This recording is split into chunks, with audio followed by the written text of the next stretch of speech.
Hey guys, this is Mike Orlando back with another YouTube video. I'm a real estate investor and agent here in Cleveland, Ohio. My partner and I started investing in real estate about 3 years ago when we started doing apartment deals and then slowly transitioned into other investment methods as well. So I wanted to make another video here for my channel. This one is actually going to be a similar video to the last one I made. I'm going to go through another deal that we just recently picked up for our Section 8 portfolio. This is a portfolio of rental properties that my partner and I started building last year. Started adding single families and small multifamily to the portfolio, specifically to be used as Section 8 rentals, renting them to voucher holding tenants. Come here.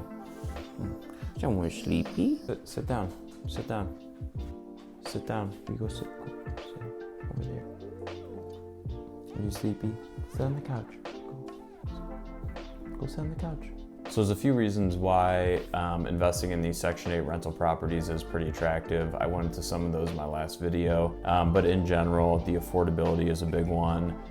The quickness of which you can analyze these deals is another one, which allows you to get into the game a lot faster than some other investment methods. But those are kind of the main ones. If you want to check out my last video, please take a look at that. But this one is going to be a quick dive into this deal specifically and kind of go through the numbers, how we found it, etc. So this deal was brought to us by a wholesaler here. Wholesalers, if you don't know, are guys that are going out there finding deals, putting them under contract, and then assigning the contract to an end buyer for a fee. So in this case, obviously, we were the end buyers. But the wholesaler is someone we've been talking to for a while. He kind of knew where we looked, the neighborhoods and the streets, what we were looking for in general, and then kind of our price point. So when he came to us with this house and he said, hey, it's on this street, it's the price I'm looking to get for it.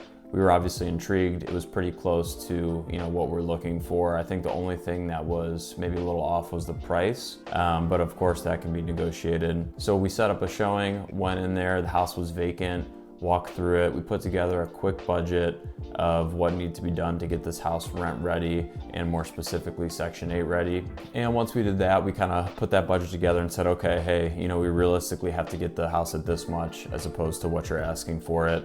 I think we were only a few grand off or something like that, but we were close enough to where, we figured we can get a deal done. So we put an offer together, presented it to him, and he accepted it. So put the deal under contract, did a quick walkthrough with our general contractor just to make sure there were no major issues, and then just recently closed in the house. So I'm also gonna show some of the numbers on this deal. Obviously that's what we're all here for probably.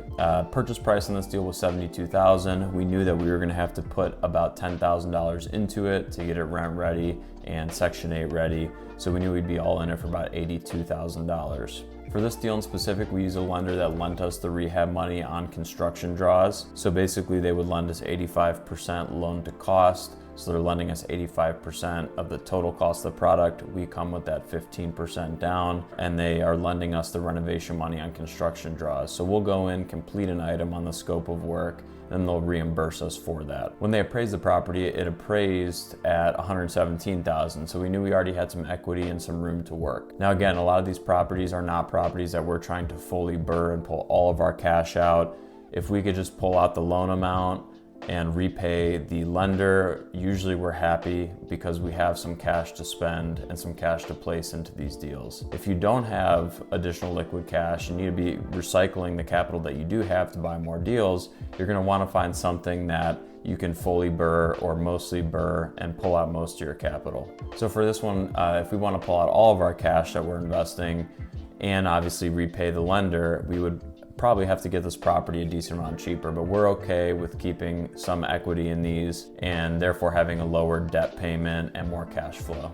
So we'll be all in for about $82,000. The property should be worth close to $120,000. This is a 3-bedroom, 1-bath house with a basement. The house itself was pretty nice when we walked through it. You'll see in the walkthrough video that I'll show here in this video. But it just needed very minor touch-up work for the most part. It needed like a window, some gutters, and a couple little things in the inside, but someone had actually already installed granite countertops, painted the cabinets, put new hardware on those, and then did a few things here and there with, like the floor, and there was some new carpet upstairs. So This one was kind of like already halfway there. We just had to finish it off and take it that last mile. So if we're buying the property for $72, we're investing about $10,000 into it, and we're bringing about 15% of that down, our debt payment is going to be based on that loan amount. So getting to some of the numbers here, I'll put it up on the screen. We know this property is going to rent for at least $1,300 a month. That's what we analyzed, or what we put in our analysis here. And then you can see that we have our other operating expenses plus our debt payment to get to our net cash flow. Now, when you start to do these, you'll become pretty familiar with the numbers, especially in certain areas. I think comfortably we can actually get a decent amount more than $1,300, but we always like to do our analysis somewhat conservatively. So there's some really quick math. There's some other loan fees, title fees, etc. that are involved in these transactions. If we're coming out of pocket about 15% on a house like this, 15% of that 82,000 number is, let's say, roughly, about 13,000-ish, somewhere in that range, and it's cash flowing about $600 a month when all said and done, then we know that that cash on cash return is going to be healthy, and it's going to be exactly where we need it to be for a deal like this. So again, worst case, we don't pull out all of our capital. That means like we're not pulling out our down payment and the money that we invested. To us, if we're making a solid double-digit cash on cash return, we're not too concerned about that. So now we've quickly gone through the numbers and kind of an overview of the deal. Let's go actually take a look at the house, walk you guys through it. I'm going to describe kind of what we did and what we did not have to do, so you can get an idea of what these rental properties look like. So here we are walking up to the house. As you can see, the house is vinyl sided. We're going to take a quick walk to the front of the house.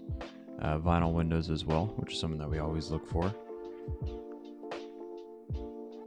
So right here, I went over this in my last video. We like to seal this crack here with usually like a Flex Seal product or something similar.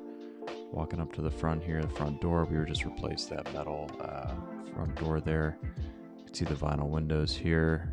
We're going to get rid of that dirty stain around the windows. Walking around the side of the house, you can see we sealed that crack with Flex Seal all the way along the house to prevent water intrusion into the basement.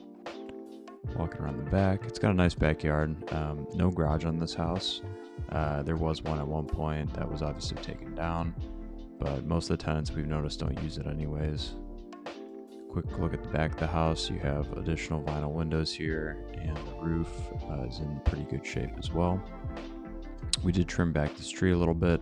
It was overhanging the house a little when we bought it. And currently we're just doing the renovation, so we're kind of like mid-renovation right now. So walking into the kitchen here, you can see that there is granite countertops that someone did at one point.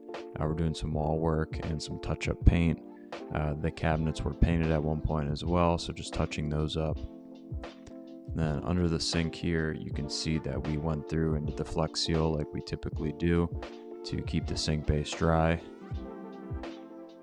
Walking around, we are missing appliances, so we're gonna have to get those. We installed a new stainless hood vent there. And here's like the main living room area.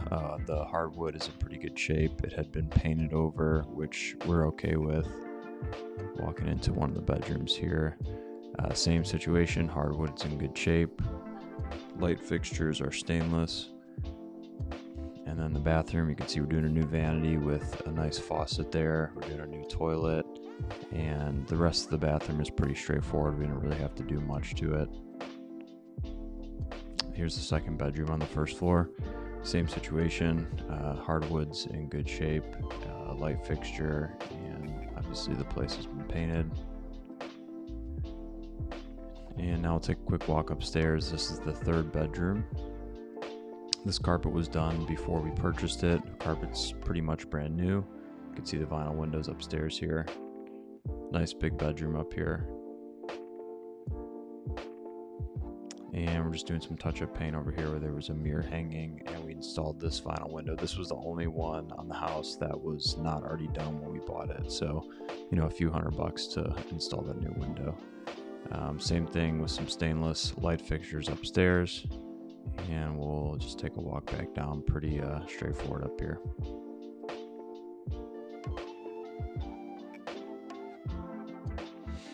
We are going to replace a lot of the door knobs to get some locking ones in there. That one was not a locking doorknob.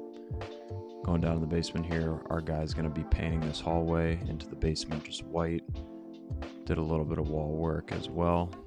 We have a leaking water main here, which we need to take care of. It's a quick fix, just replacement of a valve on there. And then our guy is actually dry locking the whole basement and also painting the basement floor gray. So it gives a really nice, fresh, kind of clean look when tenants come in. Mechanicals, you can see there, we replaced the furnace and the hot water tank. It was an older furnace as well as the tank there, and it's just, those tend to be pretty consistent maintenance issues, so just want to replace those. So thank you guys for watching another one of my videos here. Please like and subscribe. I plan to do more of these. We just recently picked up actually quite a few of these single family homes. So that's why I'm kind of on the subject right now. But I do have some other stuff coming up as well that I plan to do about some apartment deals we're working on and things of that nature. So if you want to see more content, please do like and subscribe, and I'll see you guys in the next one. Thanks.